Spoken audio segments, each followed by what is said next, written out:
Now for this video, we are going to find all solutions of each equation, and we are going to make sure that we express our solution in degree form.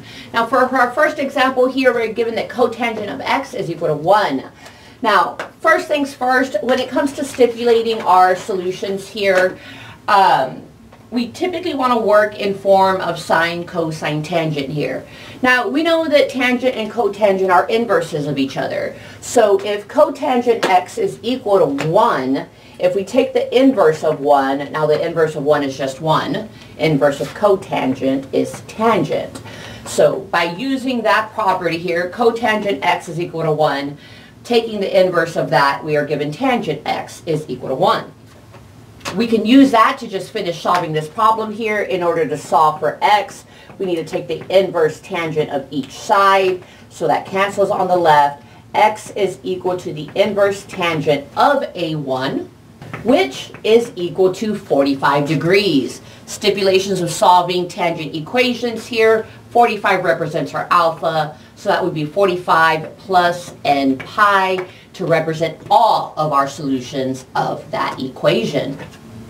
Similar concept over here, we have 2 cosecant x plus 4. First thing that we want to do, let's get cosecant x completely by itself. So let's subtract that 4 on each side.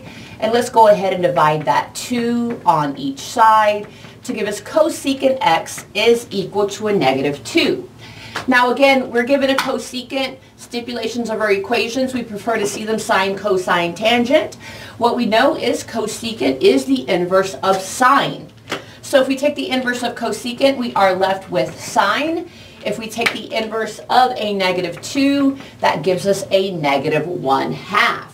Finish off solving this problem, we're going to take the inverse the inverse sine of each sine here. That's going to give us an x is equal to inverse sine of a negative 1/2. Inverse sine of negative 1/2 is equal to a negative 30 degrees. So stipulations of sine says our alpha here is a negative 30 degrees. That will be negative 30 plus 360n. Or it says 180 minus our alpha. So that's 180 minus our alpha, which is a negative 30. That's actually going to give us 210 degrees when we simplify that.